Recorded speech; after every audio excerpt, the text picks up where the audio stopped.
Well, welcome everyone, and thank you for joining us for the Clean Diesel Applications webinar. This is the third installment in the winter webinar series, proudly presented by Chicago Area Clean Cities, Greater Lansing Area Clean Cities, South Shore Clean Cities, and Wisconsin Clean Cities. On behalf of all of our partner coalitions, thanks again for joining us today. My name is Lorrie Lisek, and I have the privilege of serving as the Executive Director of Wisconsin Clean Cities. I will be your moderator for today, and we are looking forward to a great event and so glad that you're here with us. Today, you're going to hear from a great lineup of experts in the field, including representatives from the Diesel Technology Forum, Cummins, and Renewable Energy Group, about the benefits of clean diesel, a variety of clean diesel options available for your operations, upcoming funding opportunities, and how Clean Cities coalitions can help with the process. We'd like to thank all of our speakers for joining us today. We'll actually be hosting a live question and answer session following the presentation, so make sure to type your questions into the chat or the questions box, and we will be sure to get to as many as we can. Today's presentation and a recording of this webinar will be available on the Wisconsin Clean Cities website. Don't forget to check out our website and that of our partner Clean Cities coalitions for the latest on all of our upcoming events. Before I turn things over to our speakers for today, I would just like to provide some information on the Clean Cities coalitions. As part of the U.S. Department of Energy's Vehicle Technologies Office, Clean Cities coalitions foster the nation's economic, environmental, and energy security by working locally to advance affordable domestic transportation fuels, energy-efficient mobility systems, and other fuel savings technologies and practices. Since 1993, Clean Cities coalitions have achieved a cumulative impact in energy use equal to nearly 8 billion gasoline gallon equivalents through the implementation of diverse transportation projects. Nearly 100 Clean Cities coalitions serve as foundations for the program in communities working across the country to implement alternative fuels, fuel-saving technologies, practices, new mobility choices. Clean Cities coalitions are comprised of business, fuel providers, vehicle fleets, state and local government agencies, and community organizations. Each coalition there's an on-the-ground Clean Cities coordinator, like me, who tailors projects and activities to capitalize on unique opportunities within the communities. Nationwide, nearly 16,000 stakeholders participate in Clean Cities coalitions, and through their collective efforts, they are transforming local and regional transportation markets. Established in 1994, Wisconsin Clean Cities serves the entire state of Wisconsin. Wisconsin Clean Cities lives its mission through education and outreach, training, project management, the development of stakeholder partnerships, and grants and funding acquisitions, which I'll mention on the next slide. And that's how most of our Clean Cities organizations are ran. Many grant programs aimed at reducing emissions allow for older diesel vehicles to be replaced with newer, cleaner diesel vehicles for engines, biodiesel, and renewable diesel, or retrofits to assist with emissions from older vehicles. The US EPA's Diesel Emission Reduction Act, or DERA grants, which just closed yesterday for applications, do just that. Many states, including Wisconsin, allowed for clean diesel replacement vehicles through the Volkswagen Mitigation Trust Fund grant program as well. Other funding opportunities and programs help support fueling infrastructure for these fuels. Wisconsin Clean Cities, South Shore Clean Cities, Chicago Area Clean Cities, and Greater Lansing Area Clean Cities are all partners on the Michigan to Montana I-94 Clean Fuel Corridor project, which aims to fill gaps in alternative fueling and electric vehicle charging along Interstate I-94 from Port Huron, Michigan to Billings, Montana. And please reach out to any of the Clean Cities project partners that are co-hosting this webinar to learn more about how you can get involved in the project and help us fill gaps along the I-94 corridor that support the addition of vehicles and fuels. If you're interested in learning more about the Clean Cities coalitions, we can help to maximize the benefits of your grant programs and work with you. Please contact your Clean Cities coordinator at the contact information that's available on the screen. So now we're going to get started with our program, and I'd like to first introduce our first presenter of the day, Ezra Finkin, who is the Policy Director for the Diesel Technology Forum. Thanks for being with us today, Ezra. Great, thank you very much, Lorrie, and thank you for the invitation to come and speak to you folks this morning. I'm Ezra Finkin. I'm the Policy Director for the Diesel Technology Forum. And for those of you who are unfamiliar with the Diesel Technology Forum, We represent the leaders in clean diesel technologies. You can see some of the iconic logos and badges here of our membership. For those of you who may be on the call this morning, thank you very much for your continued support of our organization. And in fact, we'll have folks from Cummins and REG coming up speaking after me. So you folks will be in very good hands with those folks. What we thought we would spend a little bit of time talking to you folks today is current state of diesel technology and where we feel diesel technology, including fuels, some interesting developments in biofuels recently, how we feel that diesel is positioned to be a part of our clean air and climate future. Just a bit of background, what you see here is information that comes from the Energy Information Administration on the various sectors that consume diesel fuel.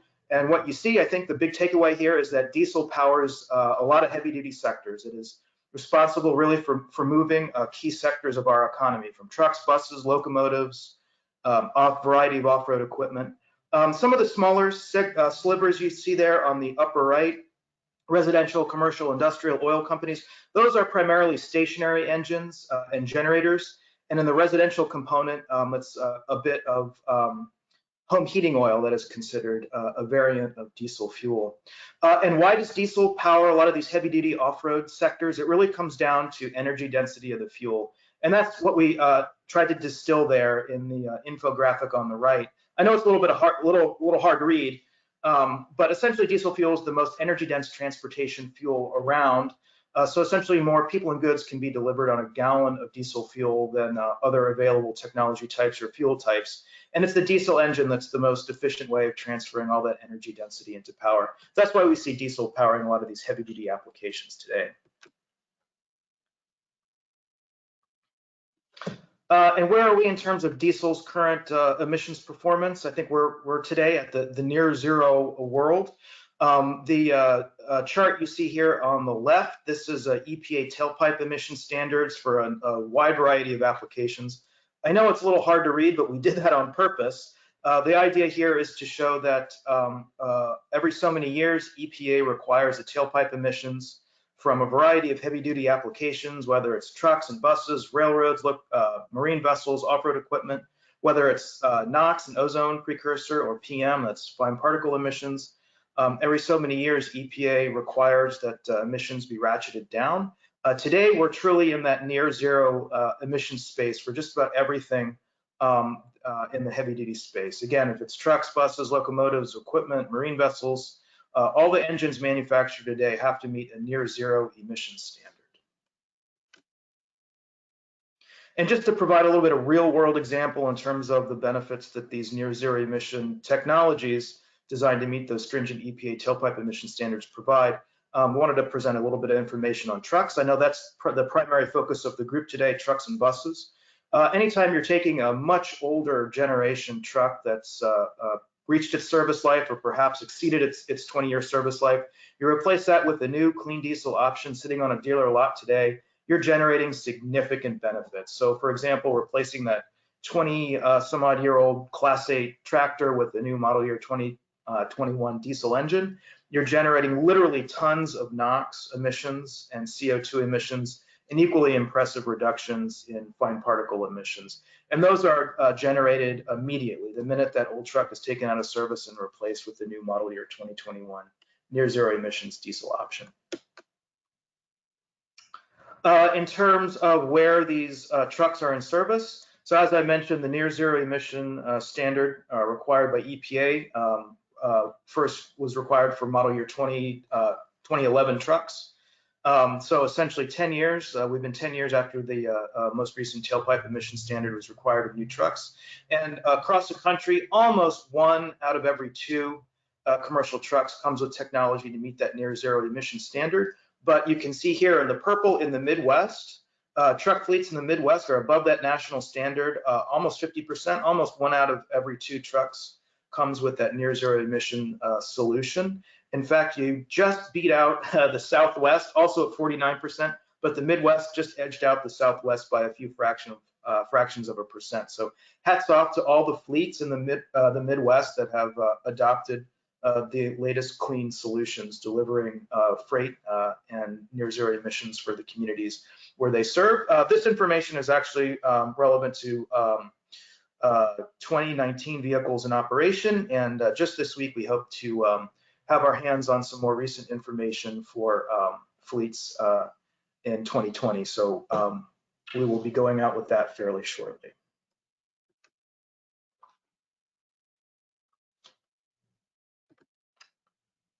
Okay, we wanted to provide just a case study here, some recent news of clean diesel in the Midwest. Some news came out of Chicago. The CTA, the Chicago Transit Authority, announced that it is replacing its very old bus fleet that has exceeded its service life of about 20 years. It's replacing over 600 new, replacing these about 600 of these old buses with new clean diesel solutions.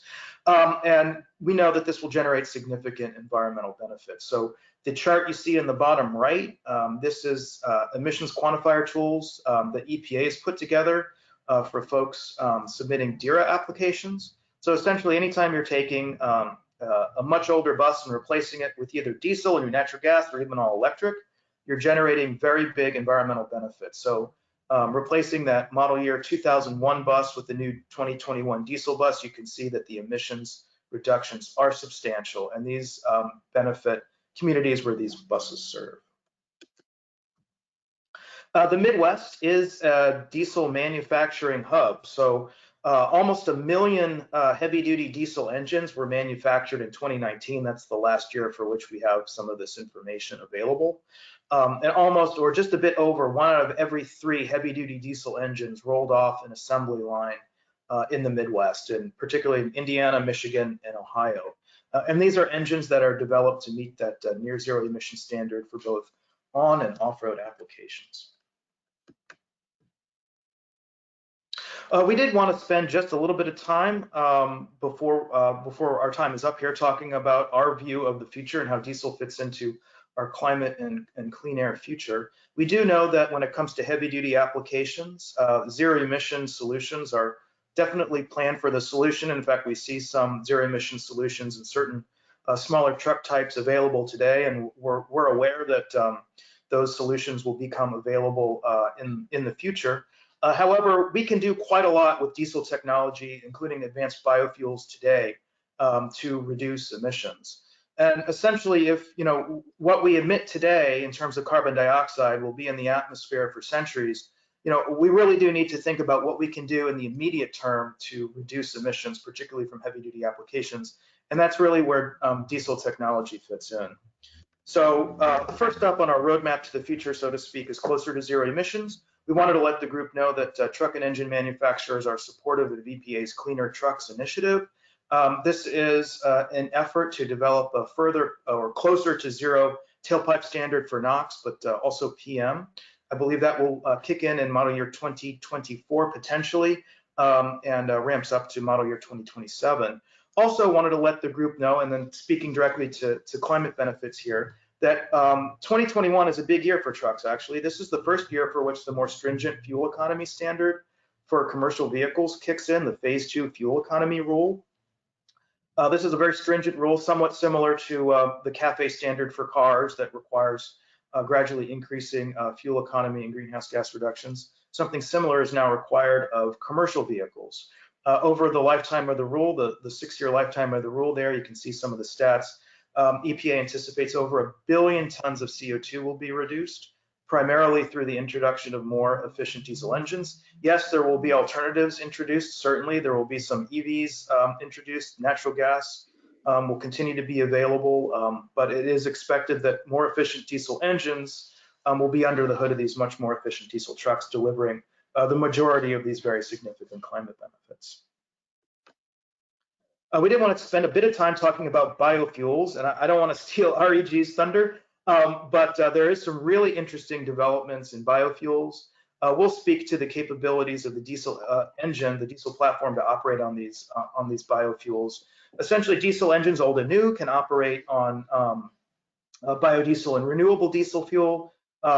Diesel engines typically can operate in the heavy-duty space on blends up to 20% of biodiesel. Some new engines are certified to actually operate on blends up to 30%. Diesel engines, old and new, can operate on 100% renewable diesel fuel. This is a fuel that the diesel engine essentially doesn't know the difference between whether it's operating on petroleum diesel fuel or renewable diesel fuel, and that's why the engine can operate at 100% renewable diesel and generate some big greenhouse gas reductions. I think the regions that have incorporated, or the fleets that have incorporated renewable diesel fuel, are realizing greenhouse gas reductions in excess of 80%. So some very big immediate term benefits when making the fuel switch to these advanced biofuels. And the chart you see here comes from California. This is information repurposed from the state's low carbon fuel standard that requires the gradual reduction in the carbon content of transportation fuels sold in the state.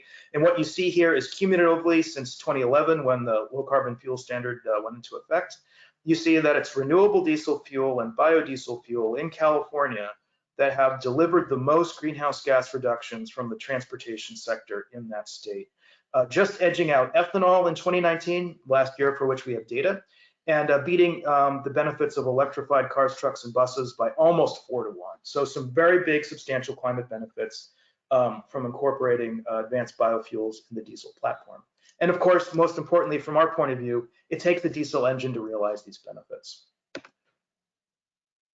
And there's been some really interesting news lately on renewable diesel fuel. A number of oil majors have announced that they are retooling petroleum refineries to produce renewable diesel fuel. The map you see here kind of lays out where some of these refineries are located. One energy consultancy, Stratus Advisors, estimates that if planned capacity equals what they actually produce, there will be enough renewable diesel fuel to displace all the petroleum diesel that was consumed in California in 2019. So some fairly substantial news, and we continue to see the buzz in media announcements about planned retooling of petroleum facilities and even new facilities to produce renewable diesel fuel. And lastly, sort of the fourth leg in our Diesel of the Future platform is hybridization. I think a lot of folks on this webinar are probably intimately aware of diesel hybrid buses. They've been around for what, 10, 15 years. We see diesel hybrids in certain work truck applications, but probably less known, but equally impressive and actually a higher adoption rate. There's actually quite a bit of diesel hybrid and energy storage solutions in off-road applications like construction equipment, such as the piece of equipment you see here. Anytime you have an arm or some other bit of the equipment that's moving, you have the ability to store energy for future use. And we're actually seeing hybrids in other applications that are delivering even bigger fuel savings and greenhouse gas, including marine workboats, and including the workboat you see here on the bottom left. These boats are typically have a lot of diesel engines in them for propulsion and for auxiliary electrical use, and it's capable now of incorporating hybrid solutions where the propulsion engine will not only provide propulsion but also serve as a generator for batteries that provide electrical load for the workboat, and that saves quite a bit of fuel and reduces greenhouse gas emissions. So with that, I will conclude, and we just wanted to provide you folks with a brief overview of diesel technology, where we are today, and how we feel diesel is positioned in the future to deliver some clean air and climate benefits. Okay, well, thank you so much, Ezra, for being with us today. Just a reminder to all of our attendees, we will be doing question and answers after all of the speakers have presented. So please feel free to type your questions into the question or the chat box, and we will get to those at the end of the presentations. Our next speaker is Lorrie Hilkene, and Lorrie is the product cybersecurity leader for Cummins. So thank you for being with us today, Lorrie. Oh, you're on mute. Sorry about that. There you go. Is that better? Thank you. Perfect. Yeah, thank you for having me. And thank you, Ezra. I really appreciated a couple of things in your presentation. The first one was the graph you showed about the EPA stair-stepping down the regulations and the dramatic reduction in emissions. We have a similar chart over in our test cells, our emissions test cells. And when I want to feel really proud of my work, I go over and speak to the technicians that work in that space. So what I'm going to do today is talk to you. Well, that was not exactly what I had in mind. That was a little quick, sorry.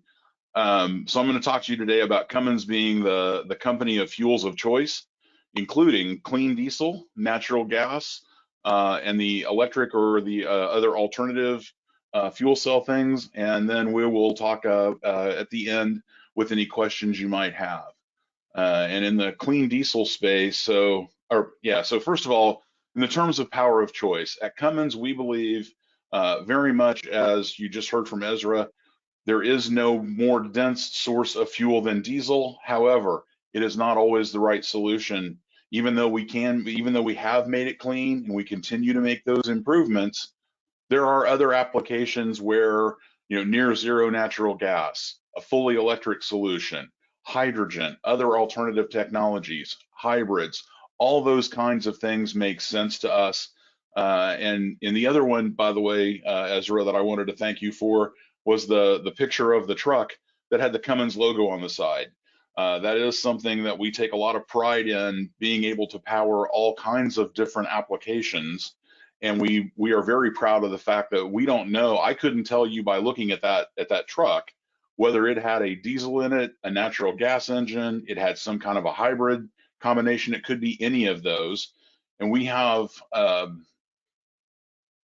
number of technicians and a number of service engineers who are expert at helping understand what is the right technology for the application. So yes, in terms of over the highway, we do see diesel playing a significant role for quite a period of time. We also see, particularly in cities, things like city buses, school buses, adopting natural gas, hybrids, or even full electric. And so our goal is to make sure that we provide all of those solutions for our customers. So there we go. Oh, I did it again. I'm not too patient today. I apologize.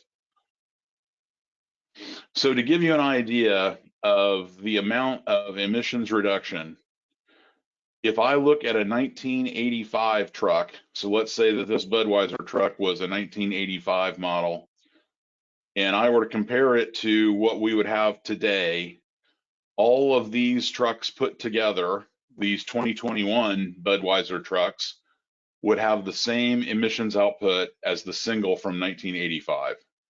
As you can see, it's very similar to the chart that Ezra showed.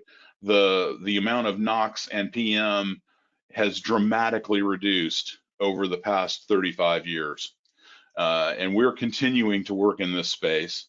We continue to work on NOx, PM, other greenhouse gases. It's incredibly important to us, not just from a product perspective, but from we live in these cities as well. And so we want to have a positive impact. It's something we invest a lot of time and money into. And so to speak then about what do we do from a natural gas perspective, currently we have, by the way, these engines are not to scale.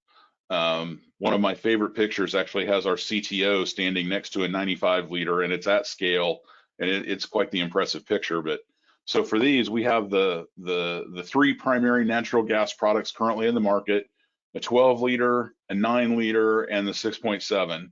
The 6.7 is very commonly found in buses. You will find the 9 liter in mid-range trucks, and you will find the 12 liter in some Class 8 trucks. So, but we do get, if you notice the near zero optional low NOx, we get very close to zero, and these engines do perform very well, and we're very proud of this product offering. We're continuing to develop these engines, and I believe there's even another one being developed, but I'm not entirely sure. Oh, wow. I am really bad at this today. I apologize. Okay,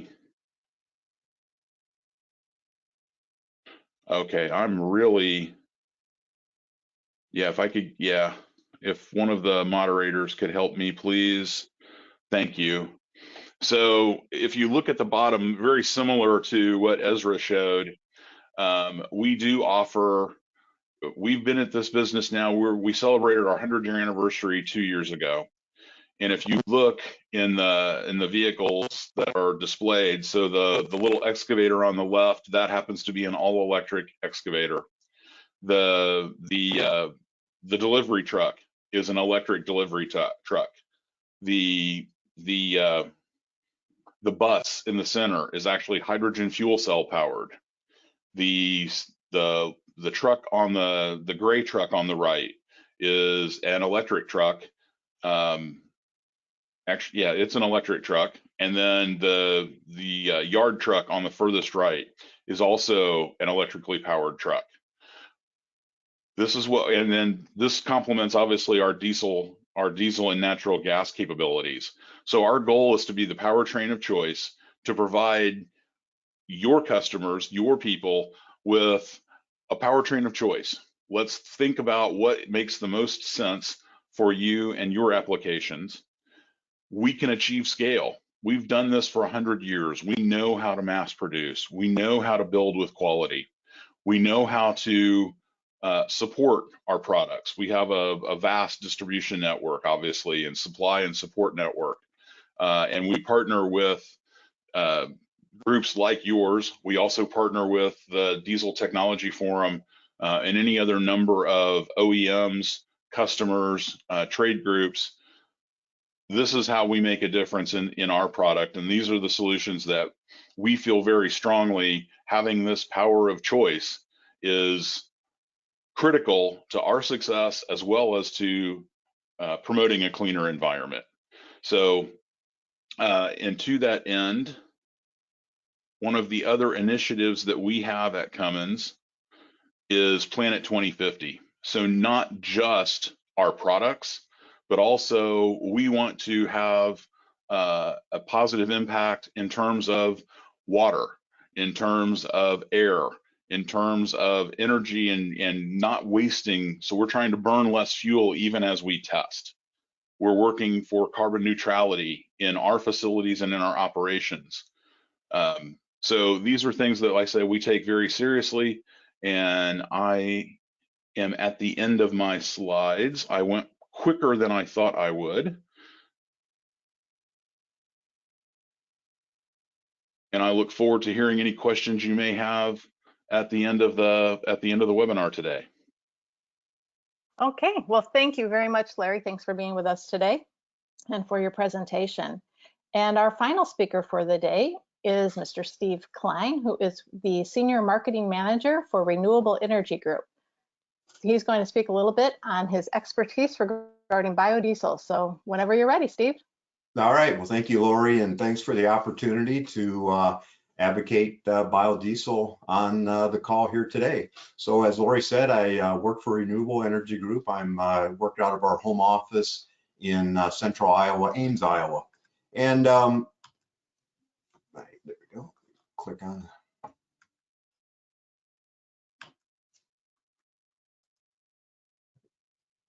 There you go.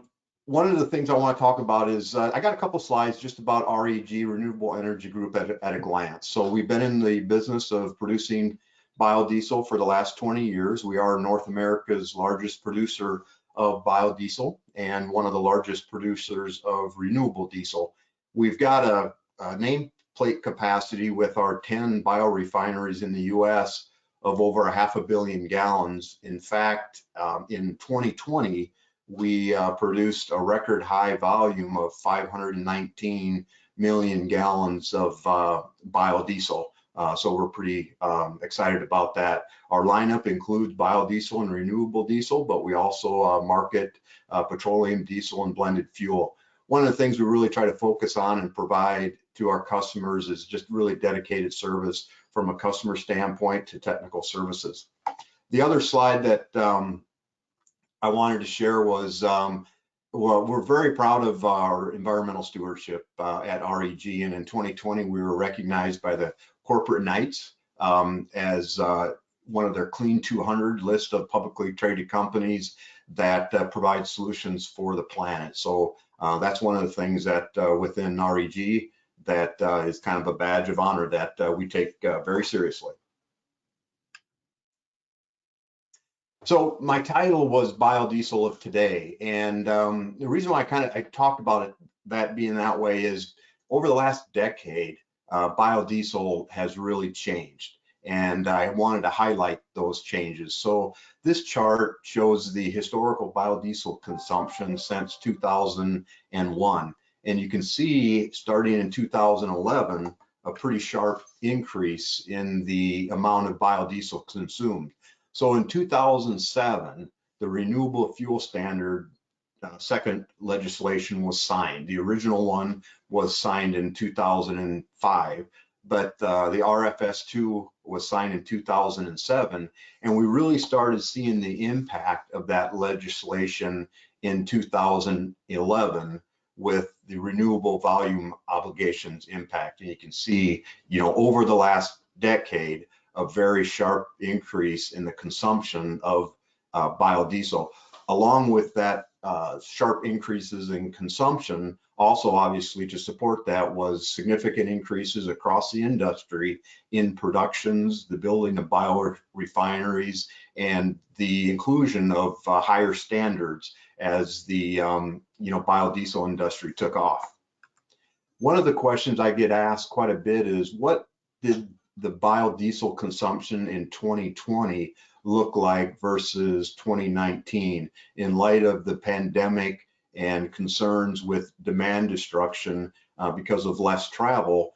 How did biodiesel consumption fare? And in fact, so based upon a February report within EIA, the 2020 biodiesel consumption for the transportation was 102% versus 2019. So I think that really says a lot to me about the perception and view of biodiesel within the transportation industry and the positive impact that it can have in reducing GHG emissions and improving air quality. So my last message around the biodiesel of today comes around over the last decade. With the sharp increases in volume and consumption, also came very significant improvements in innovation. So I mentioned stringent quality standards, ASTM quality standards for biodiesel production. The biodiesel industry has their own accreditation program in addition. It's called the BQ 9000, and almost all biodiesel producers today are accredited through that certification program. And the third area around quality is the certificate of analysis that almost all biodiesel producers can provide in regards to those that are purchasing the biodiesel, a list of the analysis that was conducted to ensure very high quality biodiesel. So a lot of innovation in the last decade just around the quality components of biodiesel. And then the third area was around, or the second area I wanted to highlight is just the design modifications that have occurred over the last decade in biorefineries. Feedstock flexibility. Most biorefineries are not dedicated anymore just to one feedstock. They have feedstock flexibility, which really showed its benefit this year, because when the pandemic started, the supply of used cooking oil dropped because there were less restaurants operating, so that supply of used cooking oil dropped. Ethanol plants curbed back production, so the available supply of inedible corn oil became short, and so companies like REG were able to switch to other feedstocks because of the innovations at the plant level in feedstock flexibility. But then also a really strong focus on recycling the water and different methanols and different things that are used in the biorefinery or biodiesel production was a strong emphasis over the last 10 years. The net result is continuing to decrease our carbon footprint in the production of biodiesel. One of the things that REG recently did is at our Albert Lea facility, Albert Lea, Minnesota, we put up a wind turbine. That way we can utilize that renewable energy source as part of the energy source for our Albert Lea biorefinery production facility. Ezra mentioned the difference between biodiesel and renewable diesel, so that was a great setup for this slide. And I always like to bring this up just because I think sometimes people get confused or wonder, is there a difference between biodiesel and renewable diesel? And as Ezra said, absolutely is. Both are developed from the same feedstocks, animal fats, vegetable oils, but the process for producing biodiesel versus the process for producing renewable diesel are distinctively different, and the end products are different as well. So I always like to bring this slide up. I'm not going to go into the details on the differences in the processes, but just to put that seed of thought in there, when you hear biodiesel and renewable diesel, they are two different things. Let's talk a little bit about the advantages of biodiesel: reduced emissions, safe handling, increased lubrication, and the biodegradability nature of biodiesel. I'll specifically jump into the reduced emissions component. So one way to look at it is comparing B100, 100% biodiesel, and the GHG emissions of B100 versus petroleum diesel, or compressed natural gas, or electric vehicles with natural gas derived electricity. So it's kind of flipped the opposite way of how you may see this, but petroleum diesel will emit 580% more greenhouse gas emissions versus B100. Compressed natural gas 430%, and then 190% for electric vehicles. So if you're doing a 20% blend of biodiesel with petroleum diesel, you would take that 580% and take 20% of that. It's still, the petroleum diesel would have over 115%, I believe, increase in GHG emissions versus the utilization of biodiesel. Certainly, you would not have seen over the last decade the huge increase in the biodiesel if the performance hadn't stayed strong with utilizing biodiesel. It's a drop-in fuel. It has a higher cetane number rating than diesel, 47 to 40. I mentioned one of the benefits is increased lubricity. Just a 2% inclusion of biodiesel with petroleum diesel doubles the lubricity, which is a key benefit for the engines. And then I emphasized in that decade of innovation just around the stringent ASTM specs that biodiesel has. So the RFS2 was very important as a catalyst to increasing the volume of biodiesel, but we would not have realized that type of volume increases if consumers, fleets, would not have seen the continued strong performance of biodiesel. One of the things, our messages that we emphasize within REG is integrated energy management. It's a comprehensive strategy in which fleet managers consider all fuel sources. And we talked about, Larry talked about that today with his message. And we have a similar message. There's a number of fuel sources available that are alternatives to petroleum diesel, and they all should be considered. Benefits, timelines for success. A lot of these benefits can be occurring now versus waiting till later. But what's important is for fleet managers to take that holistic view of how they can manage the energy within their fleets, looking at what the objectives are for their fleets, and determining the best fit for the technology. The last couple of slides I want to share is just around the carbon reduction now message. And I pulled some data over from the last decade where we saw this large increase in the amount of biodiesel consumed. And in the last decade, biodiesel has reduced the carbon footprint in the United States transportation sector by 120 million metric tons. Now, if you were to do equivalence to that, that's equivalent to CO2 emissions from 133 billion pounds of coal that would have been burned, or it's the equivalent to the carbon sequestered in 1 year by almost 160 million acres of US forest.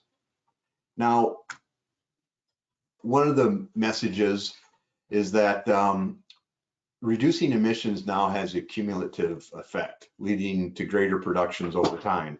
So GHG emissions, CO2 that's released in a year after 2021, you know, it doesn't just disappear, and it stays in the environment. You know, I think Ezra mentioned 100 years.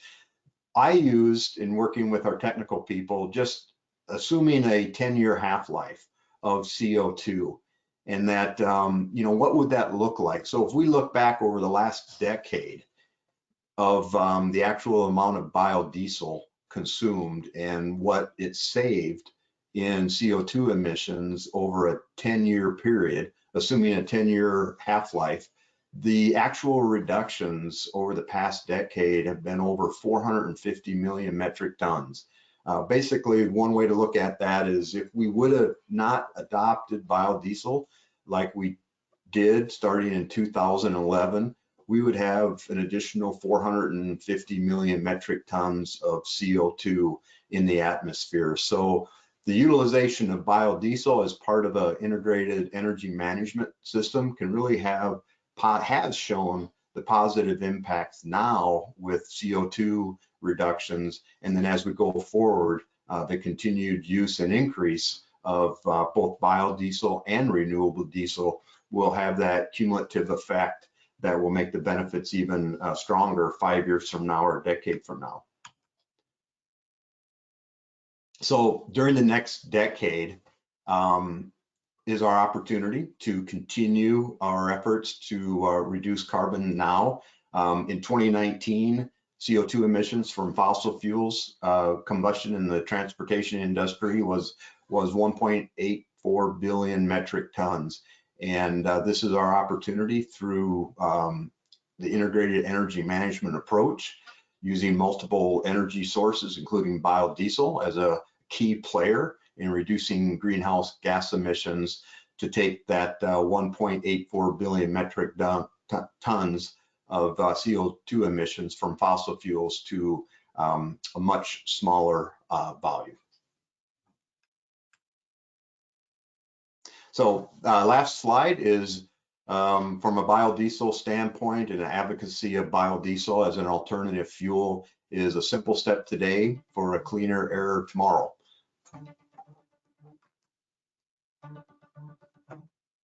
So thank you, Lorrie.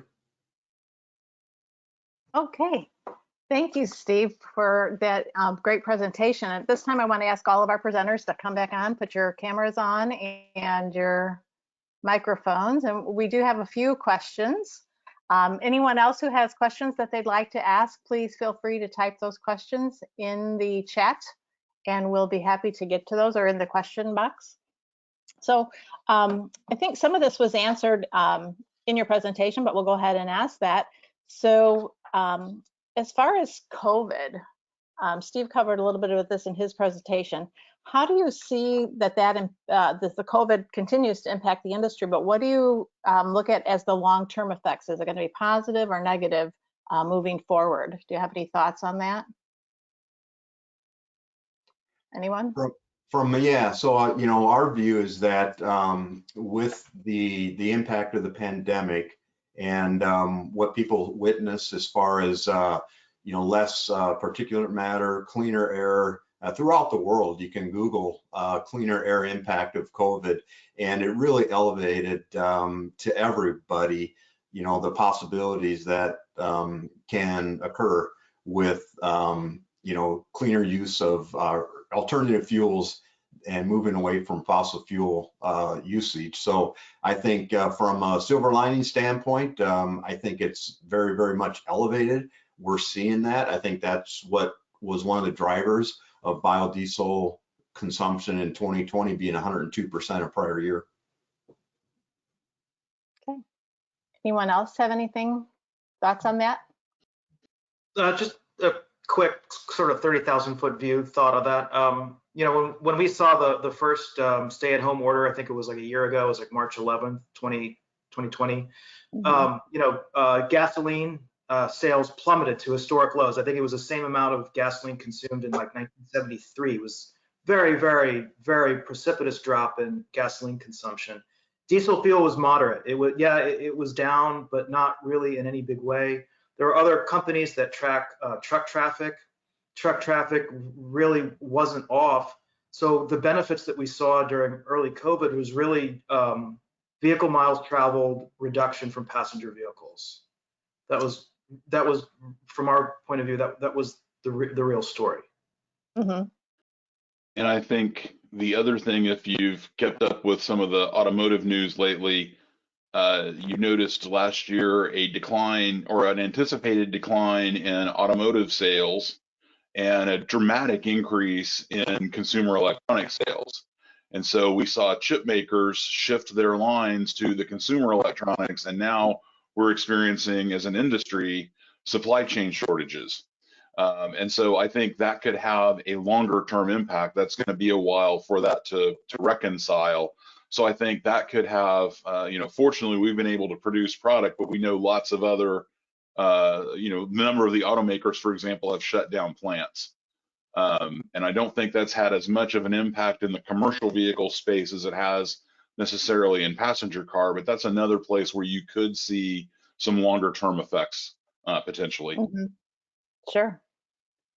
And we've heard that too with some of the projects that we're working on that, you know, we were hoping to close out. We're not able to get the equipment that we needed for those specific reasons, and they're going to take a little bit longer to finish up. Ezra, I liked your slide about the Midwest having the highest adoption, and other than the great clean cities organizations that are in the Midwest, what would you think help to lead to that adoption rate in the Midwest as opposed to other parts of the country? Yeah, that's a question we receive. So the Midwest, year after year, is always a fast adopter of new clean truck technologies. Indiana really leads the Midwest. I think they are the #1 state for the adoption of clean technology in a big way. We don't know why. We always ask the trucking associations for all the states why it is that the fleets there adopt trucks. It is a big trucking region, so there are a lot of large over-the-road trucks that are registered in the Midwest region. So we know that the big over-the-road carriers have usually an aggressive program to replace trucks quickly. Also, we checked in with the state of Indiana. Apparently, you can register a truck fairly easily online, I believe, in Indiana. So perhaps just something simple as registering your truck online could explain a high penetration rate. Okay. And then for all of you, so what would you say to a fleet manager who might be interested in clean diesel or biodiesel for their operations and aren't really sure, where to start? What kind of advice would you give them?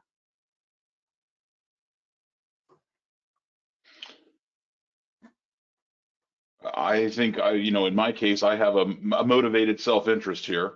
So I would ask them to talk to their Cummins rep and look at, we've got the numbers that we can provide them for, depending on what application you're going after, we can help you determine here's the cost benefit analysis for this situation.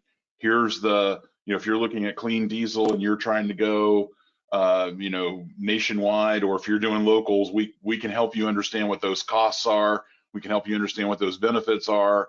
We can help you understand what some of those options are. So that'd be a great place to start. Yeah, similar for us. I think case studies.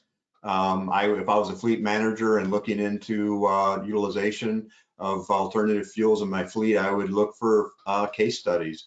I know, REG, reach out to an REG sales rep. We've got case studies of fleets adopting biodiesel. Biodiesel.org website has got a lot of excellent case studies that fleet managers could look to gain some insight from those fleet managers that have taken that step. Okay. Well, and I know through the Clean Cities program too, we can assist with that. We have a lot of success stories that are out there, and have those available too to be able to assist that. But it's great to be able to work with great partners like you guys where we can help to educate these fleet managers in a way that helps to lead them to make decisions regarding alternative fuels. We do have another question that came in. What is your projection of diesel use for the next 4 to 8 years? Anybody have anything that they want to, a projection that they would like to make? Because nobody could have projected we were going to be in a pandemic, so. Yeah, that's a pretty tough projection to make because of the variance of energy costs and supply and demand. What are regulations going to do? Well, if I could make that prediction, I think I might think about buying some stock. There you go. Yeah, diesel fuel sales are very, very closely tied to what happens with the economy. So when the economy grows, more commercial vehicle traffic, more diesel sales. However, as I mentioned in my presentation, we have the fuel economy standard for trucks. So trucks will become more fuel efficient. They're already fuel efficient. So that will save a bit of fuel. So really hard to predict, but I would say as diesel fuel sales go, so goes the economy. And then how about any innovations with clean diesel or renewable biodiesel? Over the next 4 to 8 years? Yeah, what might we see the next 5 to 10 years with the implementation of the renewables and then with the biodiesel? Well, I can speak from the hardware side. Truck and engine manufacturers are supporting the Cleaner Trucks Initiative at EPA, which is a closer to zero tailpipe standard that I think first kicks in, I believe, if everything goes to plan, model year 2024, potentially 2025, I think, with a phase until 2027. And so we anticipate a closer to zero tailpipe standard for diesel, but also other internal combustion engines as well are wrapped up in that, I do believe. I'll let Steve speak to the biofuel side, but as I mentioned in my presentation, we are seeing some of these announced retooling of petroleum refineries to produce renewable diesel fuel. And I know that the National Biodiesel Board has done some analysis that they have there's enough feedstock on hand over the next 10 years to double biodiesel capacity from what it is today. I think Biodiesel Board estimates potentially 6 billion gallons by 2030, if I understand that stat correctly. Yeah, I think I look at it in two ways. From a production standpoint, certainly innovations in production facilities. Our Geismar, Louisiana facility producing renewable diesel is going through an very significant expansion with a completion date around 2024. But with that will come, significant innovations in the production of renewable diesel out of our Geismar, but then also within our biorefineries, utilization of wind turbines are additional innovations that we're looking for, all in the effort to reduce our carbon footprint of every gallon of biodiesel that we produce. One of the other areas that we're really looking into is feedstocks. So opportunities to expand the use of feedstocks that we have available to produce biodiesel and renewable diesel. Okay, and one last question. What about the perception from the drivers? Because we know you really have to have the buy-in from the drivers as we switch to different types of fuel sources. So what is the perception of the drivers versus the reality regarding switching, maybe to biodiesel? So I think there is a difference in the perception based upon the experience maybe a decade ago. And that's why one of the things that we really tried to emphasize within our case studies and the National Biodiesel Organization is utilization of case studies, talking with fleet managers, talking with drivers, and then also talking with the diesel technicians around their experience of using the biodiesel of today versus a decade ago. And, very positive story with, the changes in perception of biodiesel within fleets, Lorrie. Great. Well, that is all the questions that we have. Do any of you have any last thoughts that you want to share with our audience? Thank you for the opportunity for speaking to you folks this morning. Yes, thank you. Yep, we very much appreciate it. Thank you.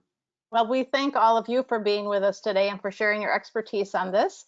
And on behalf of all the Clean Cities partners, we appreciate your insight with the clean diesel applications, and thank you to our attendees for joining us today as well. We encourage you to join us for our next webinar in the Lake Michigan Coalition series, the Non-Road Equipment Operations webinar. And this is a live webinar scheduled for April 7th from 1 to 2 p.m. Central. All the information, including the registration, is available online at wicleancities.org and on all of our partner Clean Cities Coalition web pages as well. So we appreciate your time, and we hope you've enjoyed your time with us today on the webinar, and wishing you a happy St. Patrick's Day. Maybe you get a little bit of celebration in today, and just have a great rest of the week. And thank you again for being with us. Thank you.